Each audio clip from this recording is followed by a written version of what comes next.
Subscribe करें और bell icon को दबाना ना भूलें। आपका अपना मुंबई टाइम्स। आजमी जो आज इंडिया गठबंधन की मीटिंग में शरीक हुए थे, इंडिया गठबंधन में आज क्या हुआ क्या नहीं हुआ, आज आसिम भाई से हम खुद रूबरू बात कर लेंगे। आसिम भाई, आज इंडिया गठबंधन सिर्फ ये हुआ है कि हम सब लोग जो एकदम बिल्कुल साथ रहना चाहिए और जो है 2 अक्टूबर को जो एक रैली निकल रही है गांधी जी के वसूलों को लेकर के, गांधी जी के कुर्बानियों को लेकर, और जो लोग आज बैठे हैं सत्ता में 2014 के बाद गांधी जी को के कातिल को बढ़ाना चाहते हैं, जिसको फांसी हुई थी, भारतवर्ष के संविधान के मुताबिक फांसी दी गई थी, उस फांसी देने जिसको फांसी दी गई उसको हीरो बना रहे हैं और गांधी जी के खिलाफ बातें करते हैं। इसलिए आम जनता जो देश की है उसमें पैगाम भेजना है कि गांधी जी के वसूलों वाले भारतवर्ष रहना चाहिए। आइए सब लोग जमा हो जाइए और रैली में हिस्सा लेकर के इन सांप्रदायिक लोगों को जो गांधी जी के कातिल की मूर्ति बना करके उसकी पूजा करना चाहते हैं उनके खिलाफ खड़े हो जाइए। को कुछ नया चीज़ बनाना है, स्थापित करना है, ऑलरेडी हैं बहुत। अगर वोट के हिसाब से देखेंगे तो वोटों की बहुमत तो हमारे पास है। इंडिया गठबंधन की वोट परसेंटेज को देश भर में आप जोड़ेंगे, लेकिन जो गणित होता है राजनीति का वो सीधा गणित नहीं होता। इसमें केमिस्ट्री भी चाहिए, इसमें आपको बायोलॉजी भी चाहिए, सारी चीज़ चाहिए। तो सारे ही जो विज्ञान है और जो हमारी लर्निंग्स हैं, जो नॉलेज है, उसका इस्तेमाल चाहिए होगा। आपस में समन्वय बनाना पड़ेगा।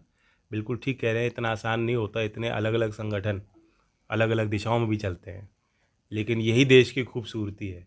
ये देश आबाद रहेगा, देश तरक्की करेगा और देश को ऐसा नेतृत्व मिलेगा जहां एक दूसरे की राय की कदर हो। आज एक तरफा सरकार है, सरकार के आगे कोई जनता भी कोई सवाल नहीं पूछ सकती, उन्हें रौंद दिया जाता है। तो जब नेता ही डर रहे हैं तो जनता कहाँ हिम्मत जुटाएगी। एक तंगी हर घर में है, कौन नहीं महसूस कर रहा।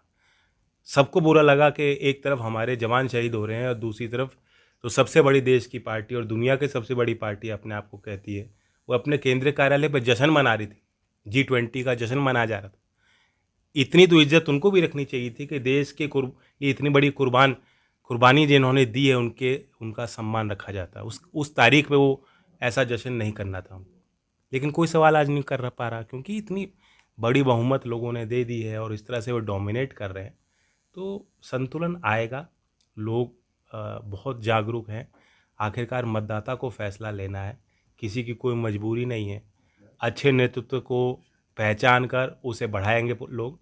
और इंडिया के इस गठबंधन में बहुत मैच्योर लीडर हैं, मुख्यमंत्री रह चुके हैं, अपनी पार्टियों को बना के उन्होंने कई दशकों चलाया है। ऐसे लीडर हैं। कांग्रेस का एक बड़ी भूमिका है कि ये इंडिया गठबंधन का जो है कभी भी अलायंस टूट भी सकता है, क्योंकि सीट के बंटवारे के लिए कुछ ना कुछ तो आदमी आ गया। आज कुछ ना कुछ मैंने जैसा कहा, बहुत मैच्योर लीडरशिप है। आपस में फ़र्क होता है, दिक्कतें होती हैं, बातचीत होंगी, खींचतान होगी, एक आध बयान भी ऐसे आएंगे कि आप लोग विचलित हो सकते हो, फिर कह सकते हो इंडिया नहीं चल रहा। चलेगा। और एनडीए तो कहीं है ही नहीं। इंडिया तो है, एनडीए कहाँ दिखाई पड़ रहा है। वो तो एक तरफ बीजेपी है। यूपी की राजनीति में आते गुजरात से हैं, लेकिन जनप्रतिनिधि वो यूपी ने उनको चुनकर भेजा है। तो जवाबदेही तो उनकी ज़्यादा बन गई। जनता उनसे ज़्यादा सवाल करेगी और पूछेगी और हिस्सा लेगी और मांगेगी। और लाजमी है 2 टर्म अब प्रदेश में भी उनकी सरकार चल रही है। ऐसा तो है नहीं कि यूपी टॉप पे आ गया। आप यूपी की आज तुलना महाराष्ट्र से नहीं कर सकते। उत्तर प्रदेश में बड़े बड़े शहर हैं स्थापित, पुराने कानपुर जो है मैनहट्टन कहा जाता था भारत का। लखनऊ के अदब को और आदाब को लोग देते पहचानते हैं, उनकी संस्कृति लखनऊ की पुरानी है। पश्चिम में आप आएंगे तो नोएडा, मेरठ, इतने बड़े बड़े विकसित क्षेत्र हैं। लेकिन क्या मुंबई से तुलना करने वाला एक भी कोई शहर बन पाया? तो वो स्मार्ट शहर नहीं बनाए, हर गरीब को मकान नहीं दिया, किसी किसान की आय दुगनी नहीं की, अग्निवीर योजना लाकर उन्होंने जो एक नौकरी हमारे बच्चों को चाहिए थी वो उनसे छीन ली।